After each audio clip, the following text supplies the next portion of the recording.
살은 지방이죠. 그런데 요즘은 많은 분들이 다이어트를 시작할 때 탄수화물을 끊었다, 줄여야겠다라는 말을 더 많이 하셔요. 하지만 정작 탄수화물을 적게 먹어야 하는 이유나 부작용, 그리고 얼만큼 먹어야 하는지에 대해서는 잘 모릅니다. 오늘은 다이어트를 할 때 왜 탄수화물을 줄여야 한다는 고정관념이 생기게 되었는지, 그리고 얼만큼 먹어야 건강하게 다이어트를 할 수 있을까에 대해 알아보겠습니다. 당뇨병 얘기 나오면 항상 같이 나오는 호르몬이죠. 인슐린은 단순하게 말하면 우리 몸의 에너지를 저장하는 호르몬입니다. 즉, 살이 찐다는 얘기. 이 인슐린은 탄수화물을 섭취했을 때 분비됩니다. 그래서 이론상 탄수화물이 거의 없이 단백질과 지방으로 이루어진 고기만 먹으면 살이 안 찐다고 합니다.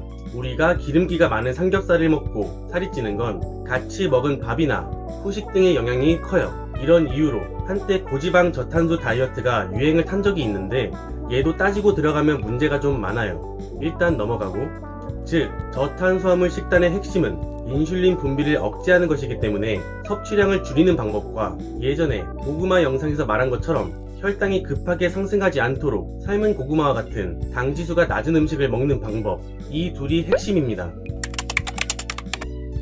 탄수화물에서 수 글자가 물 숫자입니다.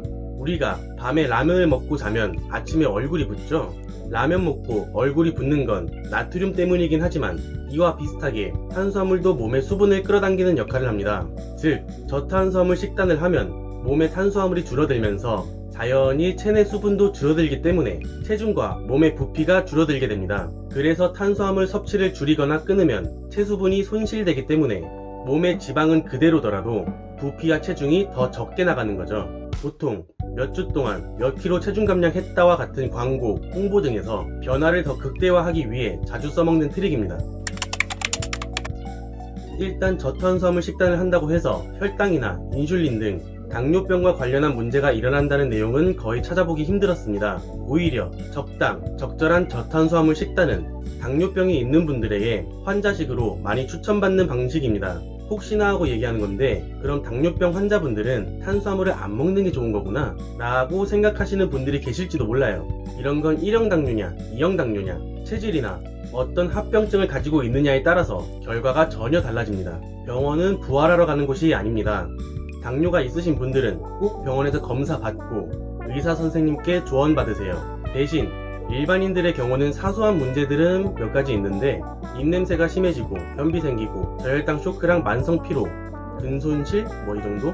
변비는 탄수화물을 줄여야 하니 채소, 곡물 등의 섭취가 줄어들면서 식이섬유 섭취 또한 줄어들기 때문에 생길 수 있고, 입냄새가 심해지는 건 지방대사가 증가하면서 생기는 케톤이란 물질 때문인데, 지방대사가 증가한다는 건 살이 빠지는 거니까 좋은 거겠죠?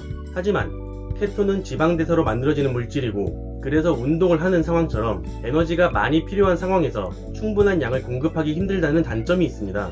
더불어 탄수화물은 주로 간과 근육에 저장되는데, 근육에 탄수화물이 모자라니 피로감이 심해지면서 일상생활이나 운동을 할 때 활력이 떨어질 수 있습니다. 그래서 분명 좋은 장점도 있긴 하지만 전 안 할래요. 근손실의 관점에서 보자면 앞에서 말한 것처럼 탄수화물은 근육에 저장됩니다. 즉, 근육은 탄수화물의 저장 탱크입니다. 물론 탄수화물이 간에도 저장되긴 하는데, 우리 몸은 간보다 근육에 훨씬 많은 글리코겐을 저장할 수 있고, 또 간은 우리가 더 많은 탄수화물을 저장하기 위해 노력한다고 해서 부피를 키울 수는 없지만, 근육은 노력을 통해 부피를 키울 수 있습니다. 근데 저장할 내용물이 별로 없는데 저장 공간이 클 필요는 없죠? 네, 그거예요. 다이어트를 할 때 우리는 체중 100g 차이에도 예민해집니다. 그런데 그게 정말 지방이 빠진 건지, 근육이 늘어난 건지, 체수분 차이인지 체중계의 숫자로만은 알 수가 없어요. 근데 100g 들어있으면 기분 나쁘잖아요. 반대면은 좋고. 결국 저탄수화물 식단으로 체내 수분을 줄여서 체중이 줄어들었으니 다이어트가 잘 되고 있다는 착각을 줄 뿐, 오히려 지방은 그대로고 기간이 길어지면 근손실이 발생할 수 있는 가능성이 있습니다.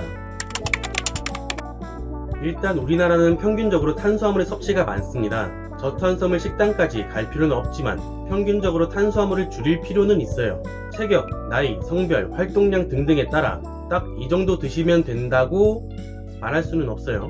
하지만 1일 대사량의 45%에서 65% 정도의 칼로리를 탄수화물로 공급하는 것을 권장하는데요. 탄수화물은 순간적인 근력을 사용하는 등 강도가 높은 무산소 운동을 할 때 사용됩니다.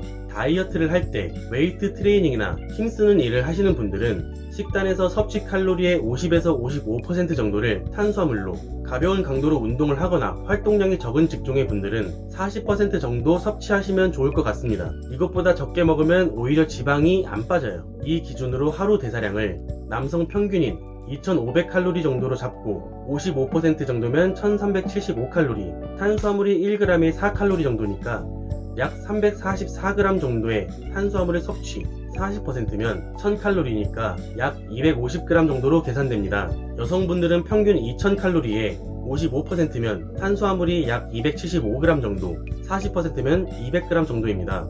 210g짜리 햇반 한 공기에 탄수화물이 70g 정도, 라면 한 봉지에 80g 정도 들어있는데 대충 남성분들은 각각 4공기 4봉지, 여성분들은 3공기 3봉지 정도까지는 탄수화물 안정선으로 보여집니다. 생각보다 넉넉하네요.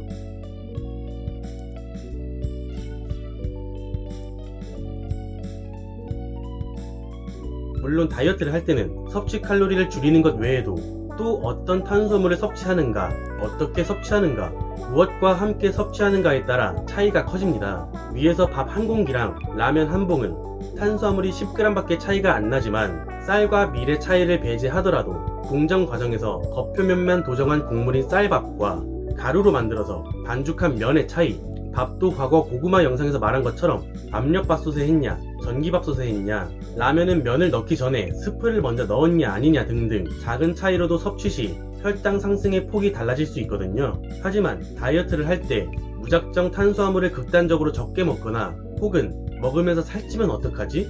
하는 걱정이나 죄책감을 과하게 느낄 필요는 없을 것 같습니다. 정말 많이 봤어요.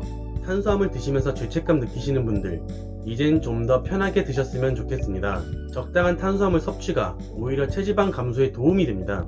음식을 먹으면서 스트레스를 받으면 더 많은 칼로리가 지방으로 저장된다고 합니다. 맛있게 먹으면 0칼로리입니다. 건강하게 드시고 건강하게 다이어트 하시길 바랍니다. 시청해주셔서 감사합니다.